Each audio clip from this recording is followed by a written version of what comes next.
Parce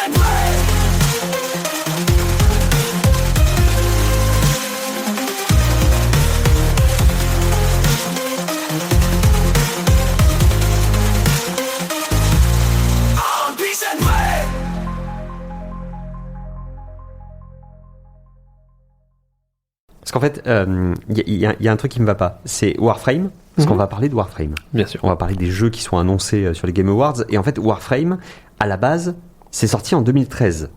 D'accord ? Donc c'est sorti à l'époque sur console, c'était Xbox One, PS4 et sur PC. Et en fait, Warframe, donc 2013. Mais leur contenu gigantesque qu'ils ont voulu ajouter, il s'appelle 1999. Ce que je peux comprendre, hein, parce que justement, il y a tout un sens narratif vis-à-vis de ça. On est sur un jeu qui quand même a fait partie des piliers, mine de rien, du hero shooter, comme on peut avoir. Il y a Destiny 2 qui marche sur les mêmes pas, c'est-à-dire que Destiny, on est sur un jeu. Comme dans Warframe, où on va avoir des capacités, où on va jouer en coopération et où on va justement essayer de défaire un mal qui est de partout, quoi. Donc ça marche plutôt bien. L'annonce de 1999, elle me perturbe parce que justement c'est pas la date de lancement de Warframe, du coup bref. Mais toujours est-il que là où ça marche d'enfer, je trouve, c'est l'idée que on est sur un contenu qui est juste monstrueux, et c'est depuis le lancement du jeu, qui pourtant a connu pas mal de choses, c'est l'une de leurs plus grosses annonces, et je trouve ça juste fabuleux, parce que en fait c'est quand même, comment dire, c'est pas le retour d'une grosse franchise, parce que Warframe, ils ont pas disparu non plus, mais du coup ça fait bizarre, parce que tu t'attends, en fait, tu vois au moment, ce qu'il faut comprendre, c'est au moment des annonces lors de la cérémonie des Game Awards, qui est la cérémonie maintenant annuelle au niveau des annonces, en fait vous savez pas ce que c'est, c'est-à-dire les premières secondes.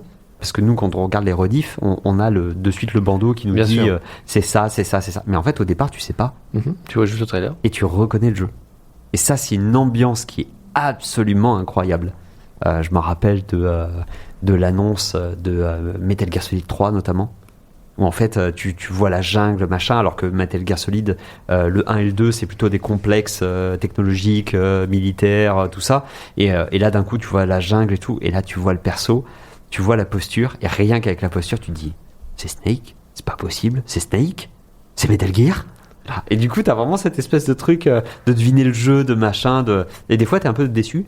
Parce que ça arrive. Parce qu'il y a des jeux qui se ressemblent un peu, et du coup, tu tombes sur un truc qui c'est pas ça. C'est pas de bol. C'est terrible. Mais en tout cas, ouais, c'est rigolo, parce que, en fait, on a eu pas mal d'annonces de folie qui sont apparues au fur et à mesure. Et c'est vrai que là, on a eu des espèces de retours, en fait, de bâton. Alors, il y en a eu, mais on s'y attendait, parce que notamment Tekken 8, il a eu le jeu de combat de l'année. Alors, c'est pas non plus pareil. Tekken, ils étaient partis nulle part, tu vois. Mais ils ont eu un nouveau personnage, puisque c'est le joli personnage de Clive de Final Fantasy, donc avec en plus sa musique, etc. C'est très spectaculaire, mais c'est vrai que ça fait partie un peu des retours. Il y en a qu'on attendait, voilà, Helldivers 2, où entre le 1 et le 2, si vous voulez, il s'est passé tellement de temps qu'en fait ils ont complètement changé de style de jeu. C'est-à-dire que vous êtes sur une vue d'action, un jeu d'action vu du dessus, puis vous passez en vue troisième personne avec une évolution graphique assez balèze. Assez poussé, ouais. Voilà, quoi. Là, typiquement, Helldivers 2 a fait sa réapparition avec la troisième faction, ouais, qui est Retorse, puisque elle a ce truc-là de prendre les citoyens et d'en faire des zombies. Heureusement que oui, parce que c'est des zombies technologiques. Oui, mais c'est ceux qu'il y avait dans le 1, je crois. Tout à fait. C'est en gros, on est dans Helldivers, on est en coopération de 1 à 4 personnes face à soit des espèces de Terminator, soit des espèces d'aliens à la Starship Troopers, soit eux, c'est les Protoss dans Starcraft. Hein. Oui. Ça y ressemble à fond, quoi. Enfin, J'exagère évidemment. Les gens qui adorent Helldivers, ils vont dire mais c'est pas exactement ça. Mais c'est voilà, quoi. Vous avez si, c'est la guerre des mondes, je trouve. Oui. Il y a un côté guerre des mondes. Oui. Ouais. Voilà. Oui, carrément. Ça marche. Donc vous avez Terminator, guerre des mondes ou Starship Troopers. Bonne chance. Je crois que c'est bien résumé. Vous avez 2 heures. Oui, c'est ça. C'est plutôt bien résumé. Et donc, là où on a ces licences-là qui reviennent, il y en a qu'on n'attendait pas et on est obligé d'en parler parce que l'annonce, elle a été faite. Quand j'ai vu ça, alors, j'ai pas lâché une larme non plus parce que j'ai pas eu l'occasion. Enfin, il y a pas eu ce moment-là, mais un jeu où ça faisait un temps infini qu'on l'avait pas eu, et en plus de ça le fait que c'est considéré par certains et certaines comme l'un des meilleurs jeux jamais faits. Oui quand même, c'est la suite de Okami. La suite de Okami où en fait on est sur un jeu qui sort sur PlayStation 2, qui change absolument tout pour beaucoup de gens. Il y en a qui ont voulu faire du jeu vidéo à cause, entre guillemets, d'Okami. C'est en 2006 que sort ce jeu où en fait vous jouez en mode action-aventure sur un jeu qui va rappeler beaucoup les estampes japonaises, qui va rappeler énormément des arts graphiques absolument incroyables, mais c'est surtout vous jouez la déesse Amaterasu qui a sa forme de loup. Et pendant les combats, vous allez pouvoir stopper l'action pour littéralement dessiner des choses, notamment par exemple couper un ennemi. En fait, vous allez dessiner un trait sur l'écran. Ça se faisait à la manette très bien. Et l'idée, c'est que en fait, vous vous battez pour faire revivre la nature. C'est beau. Je veux dire, vous pouvez pas faire mieux, quoi. Bien sûr. Et donc, on a cette nouvelle bande-annonce où on a donc la louve, puisque c'est notre personnage, quoi, qui s'élance avec des effets stylisés magnifiques. Mais là où ils ont été extrêmement forts, c'est qu'ils se contentent pas juste de ça. Sur scène, vous avez un orchestre, et évidemment, c'est la nouvelle bande-annonce, la nouvelle bande originale plutôt du jeu qui se fait entendre. Alors les compositeurs, il y en a eu plein. Il y a eu Akari Kaida, je crois qu'ils sont 4 ou 5 plus des spécialistes en arrangement. Donc en vrai, c'est un vrai truc. Et justement, on vous propose d'écouter la version orchestrale qui a eu lieu lors des Game Awards.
Vous avez un orchestre sur scène qui joue juste la musique de la bande-annonce. Vous voyez Amaterasu, donc c'est lancé. Sur scène, donc vous avez un tambour japonais, donc un taiko, avec un joli solo, parce que si vous regardez la bande-annonce de Okami 2, enfin sequel, parce que c'est un peu le questionnement, c'est est-ce qu'à un moment donné, quand votre jeu il est sorti en 2006 et que vous annoncez pour 2025 a priori, est-ce que vous êtes toujours sur une suite ou est-ce qu'à un moment donné vous êtes sur un héritage? En tout cas, c'est vrai que on est sur un jeu qui a énormément marqué les esprits Je parlais des compositeurs, il y en a un qu'il faut absolument citer, c'est Masami Ueda, qui a travaillé évidemment sur Okami, mais aussi sur Resident Evil 2, Devil May Cry, Bayonetta.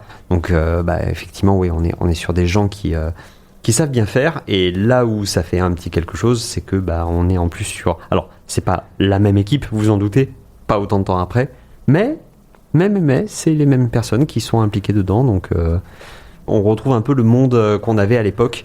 Et je dois avouer que ça fait un immense plaisir. Peut-être une petite nostalgie aussi pour eux quand ils ont... On les a peut-être recontactés pour retravailler sur du coup une suite, une séquelle.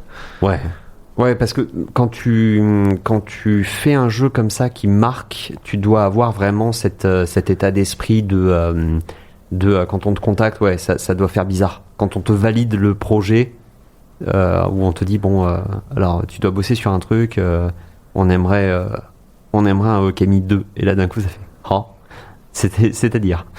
Je pense que c'est quand même une petite fierté de leur part de se dire que le jeu a marché il y a des années de ça et qu'on les recontacte eux parce que le jeu a marché et que le son vrai joue beaucoup sur ça. Oui.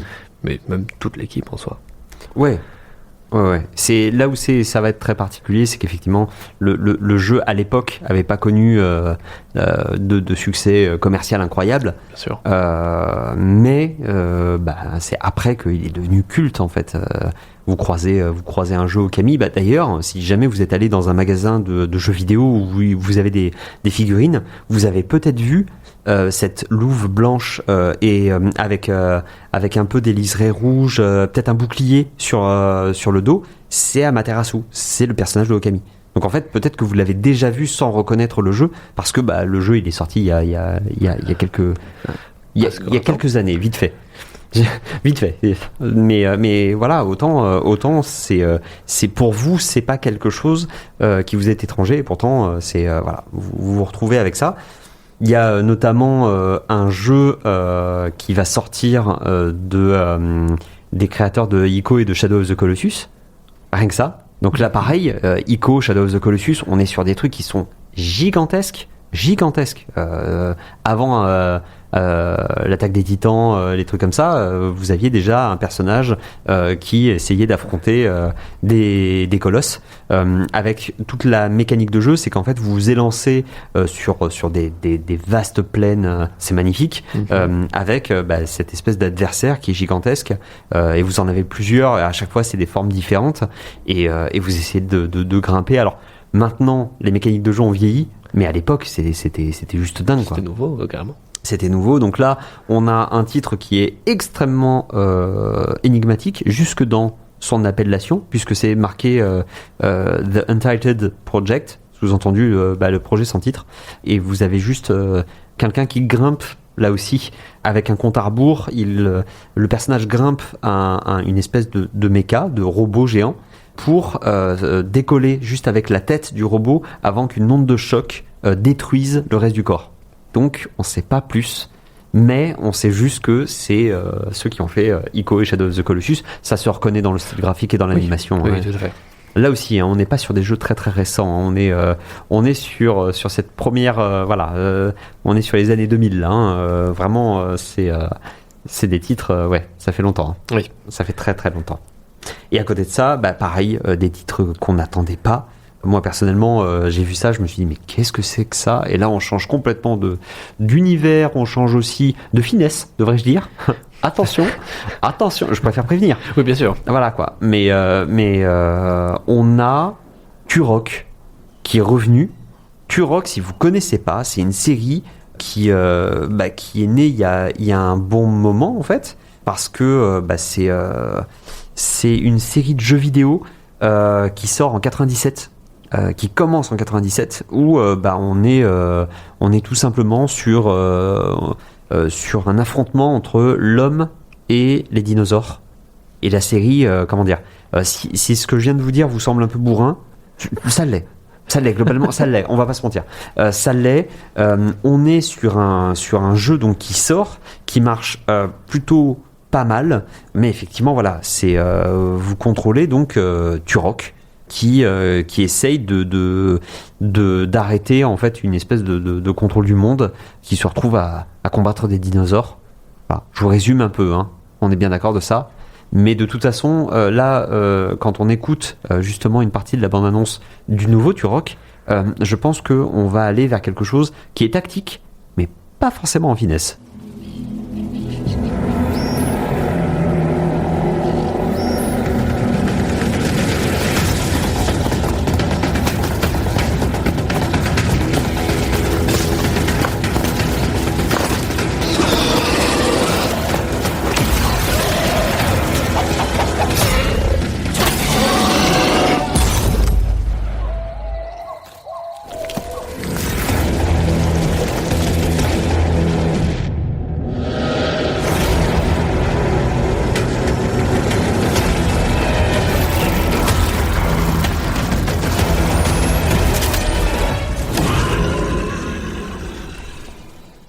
Le danger, c'est nous, comme dirait Heisenberg.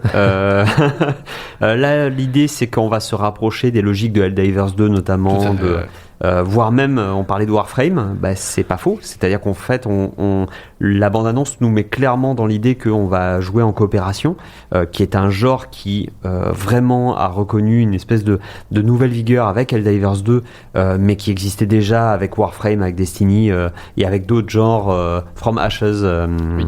Qui marche très bien d'ailleurs, vraiment, ça fait partie des titres recommandés où vous êtes sur soit, j'allais dire, du tir à la première personne, c'est très souvent du tir à la troisième personne d'ailleurs, où là, en fait, on va vous proposer, du coup, dans l'idée du Turok, c'est-à-dire toujours des ruines anciennes, le côté jungle, le côté amérindien, en fait, d'affronter différents ennemis, notamment donc des dinosaures. Alors évidemment, c'est plus compliqué que ça parce que c'est pas vraiment, mais c'est des dinosaures. Voilà. Et autant il y en a à qui ça va plaire. Ouais, je pense que ça vise un public, alors pas forcément jeune, ça va dépendre de trucs, mais je pense adolescence, un truc dans ce genre-là. Oui, c'est ça. C'est, en vrai, quand Helldivers 2 a été annoncé, très sincèrement, je mettais pas un copec dessus parce qu'il n'y avait pas beaucoup de décors, parce qu'il n'y avait pas beaucoup d'ennemis différents et que l'humour là, Starship Troopers, des cinématiques, c'est sympathique, mais j'accrochais pas plus. Et quand j'ai vraiment joué à Helldivers 2, c'est super fun en fait. Tout à fait. C'est super fun. Il y avait j'ai même pas cité Left 4 Dead quand même. Sur toute la partie zombie, même encore aujourd'hui, Left 4 Dead 2 reste un immense classique, très très très plaisant à jouer. Mais voilà, c'est l'idée du coopération de 1 à 4, où là on se retrouve vraiment avec un truc absolument incroyable. Là où le contre-pied de ça, c'est l'ambiance et la logique de Onimusha, Way of the Sword. Je sais pas si tu as vu... Si tu as connu déjà, parce que Onimusha, là, pareil, hein, je suis prêt à parier, que t'étais pas né. Il y a des chances. Si je te dis 2001. Ça dépend quand. Ah oui, ok. Écoute, il a ton âge, du coup. Premier jeu, c'était en 2001, et tu sais quoi ? Le dernier jeu, c'était en 2012. Donc, mine de rien, là, on a un jeu 12 ans plus tard qui est annoncé, qui sortira... quand il sortira, n'est-ce pas, qui est un jeu qui a vu... Alors, cette série-là de Onimusha, elle est très particulière, parce qu'en fait, elle a vu apparaître notamment Jean Reno en tant que personnage. Oh. Ouais, Jean Reno, il a joué dans Onimusha 3. Mais c'est pas juste un caméo. Vous avez vraiment... le personnage de Onimusha, c'est Samanosuke, qui en plus, la particularité, c'est que vous avez un véritable acteur en fait qui a prêté ses traits, et en fait, à un moment donné, il se met à collaborer avec un personnage policier à Paris, joué par Jean Reno. Donc vous avez une jaquette qui est improbable avec ce concept-là. L'idée, c'est que à l'époque, ça ressemble beaucoup à un Resident Evil au pays du Japon, où en fait vous allez vous battre avec un sabre qui est en capacité de récupérer les âmes des défunts que vous libérez entre guillemets, puisque en fait c'est des zombies, c'est des monstres, etc. Et en fait vous les emmagasinez pour vous potentiellement au départ avoir des pouvoirs spéciaux et à la fin carrément vous transformer. Donc c'est joli. Et là, Onimusha revient. Et c'est marrant parce que depuis, en fait, il y a Dark Souls qui est sorti. Enfin, il y a Demon's Souls, Dark Souls et Elden Ring. Et donc, ça ressemble à ça maintenant. Oui. Donc, c'est rigolo de voir les évolutions des séries. Mais je sais pas si toi, Sekiro n'existerait pas sans Onimusha, par exemple. Oui. Ah, quoi. Je sais pas si toi, c'est le genre de jeu que tu es capable de penser. Parce que, en vrai, quand tu joues à un jeu, tu y investis beaucoup d'heures quand même. Ouais, quand même. Enfin, ça va dépendre du temps libre que j'ai, évidemment. Bien sûr. Mais je joue pas forcément à énormément de jeux, mais quand j'ai un jeu en tête, ouais, j'essaie de passer quelques heures dessus, histoire de le découvrir déjà et de voir tout le panel de gameplay à disposition. Et il y a un truc que j'ai noté, c'est que dans la bande-annonce de Onimusha, les environnements très japonais avec ces espèces de d'âmes justement qui flottent, ça m'a rappelé les environnements sur lesquels vous deviez travailler quand vous étiez étudiant en 3D, justement avec les effets de lumière, avec... Désolé, Oui. Je réveille un trauma. Non, c'était très bien. Non mais mine de rien, il y avait de très jolis environnements et ça m'y a beaucoup fait penser. Est-ce que toi, quand tu regardes un trailer justement, est-ce que quand tu regardes une bande-annonce, des fois t'as cette espèce de... Ils ont fait ça comme ça? Ouais, oui, ouais. Tout à fait. Oui, t'as la déformation qui reste tout le temps... Bien sûr. Ouais, à vie. Quand tu sais faire quelque chose, tu reconnais ou alors tu estimes comment ça a été fait ou non. Il y a des trucs comme ça qui t'impressionnent en te demandant justement comment ils ont fait. Est-ce que des fois, là avec ces bandes annonces très récentes, est-ce que t'as eu une espèce de ça a dû m'arriver. Là, j'ai pas d'exemple en tête, mais oui, ça m'arrive souvent de oh putain, comment ils ont fait ça. Je suis curieux de savoir la méthode derrière. Ouais.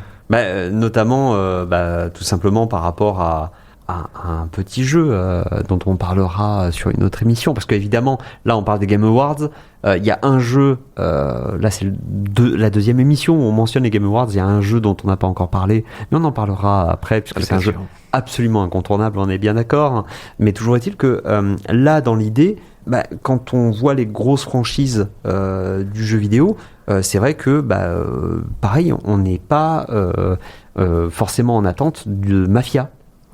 Alors là, c'est marrant parce que quand on a les bandes annonces, elles sont diffusées au cours de la cérémonie, donc elles sont pas diffusées les unes après les autres. Mais des fois, en fait, vous avez une espèce de, comme si c'était une page de pub, vous allez en avoir 2, 3, peut-être 4 en même temps. Et en fait, à chaque fois, vous devez deviner, mais à chaque fois, en fait, eux, ils changent d'univers. Donc, vous passez du Japon féodal avec des espèces de démons, à l'époque de Nobunaga, vous passez à combattre des vélociraptors. Alors, c'est pas des vélociraptors, mais bref, des dinosaures. Et là, d'un coup, vous allez sur Mafia, qui va s'appeler The Old Century. Qui reprend justement la série du même nom. Si vous avez aimé Le Parrain, ou si vous avez aimé même l'ambiance à la Peaky Blinders, si vous avez aimé vraiment ces films vraiment de genre sur la mafia, en fait la série Mafia reprend cette essence-là, notamment le 1 et le 2 qui se suivent en plus, et là on a une espèce de retour aux sources, parce que le 3 était allé plutôt vers un côté entre guillemets un peu plus moderne. Oui. Puisqu'on était plutôt sur le retour du Vietnam, les choses comme ça. Là, on revient vraiment sur l'ambiance. Voilà, on n'est pas forcément en voiture, on va être à cheval, par exemple, et avec quelque chose d'incroyable, c'est le jeu d'acteur et nécessairement l'univers qui en découle.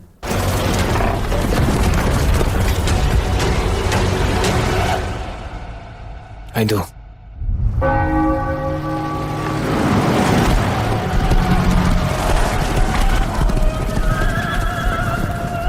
To become a man of honor, repeat these words.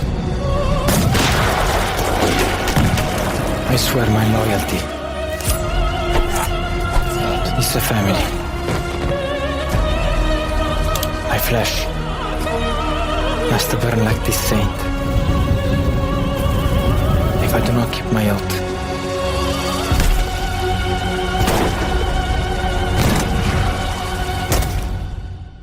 effectivement, là, on a toute l'ambiance, tout le savoir-faire, de 2K Games en tant qu'éditeur, mais pas que, puisque là pour le coup il y a toute une équipe. Ça va, si jamais le côté voilà gangster machin, je pense que les médias, si jamais ils en parlent, ils vont le mélanger avec GTA. Oui. Comme à l'époque Mafia était mélangé à GTA en disant ouais c'est un GTA like, alors qu'en réalité pas exactement parce que, et c'est là où il va falloir faire attention à pas se mélanger les pinceaux. Un jeu Mafia, vous avez vraiment une histoire propre, mais le but du jeu, ça va être de vous immerger dans cette histoire-là et pas nécessairement de vous immerger dans le monde complet où vous allez avoir plein d'activités à côté. C'est-à-dire que là, c'est vraiment le monde n'est là que pour servir l'histoire et non pas l'inverse où l'histoire sert d'introduction au monde. Je sais pas si Je vois ce que tu veux dire et ouais, je suis assez d'accord. Où GTA, vous allez avoir du coup un scénario qui se trame et vous pouvez totalement délaisser la campagne du coup pour aller faire autre chose, des courses de voiture, des trucs comme ça. Là où Mafia, c'est vraiment un scénario que vous suivez finalement. En plus, Mafia, pareil, c'est marrant, hein, c'est vraiment un retour aux sources parce que on a Mafia, le premier, en tout cas, c'est 2002, décidément. Hein.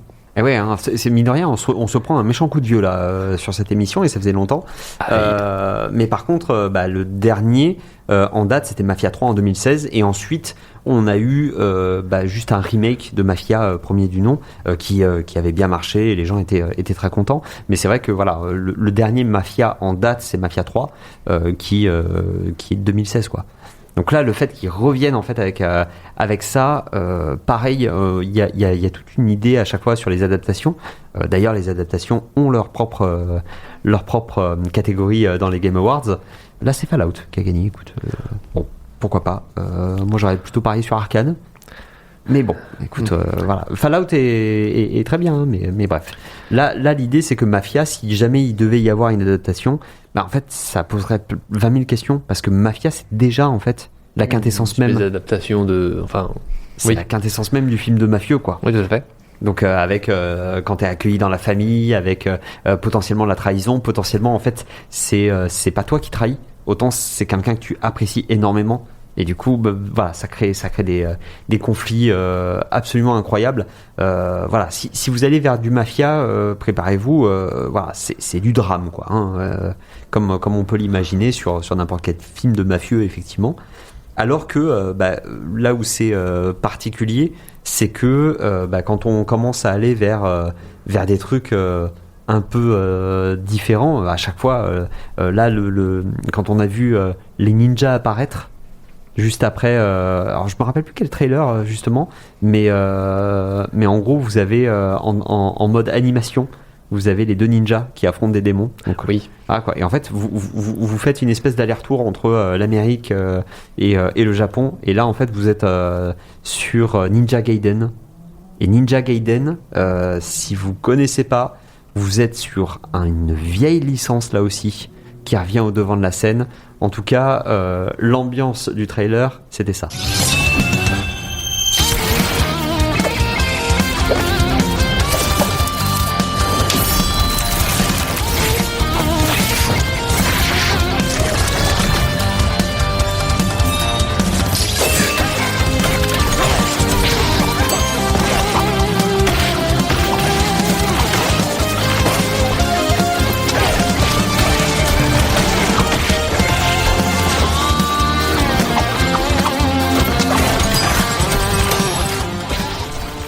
C'est un peu violent quand même, hein.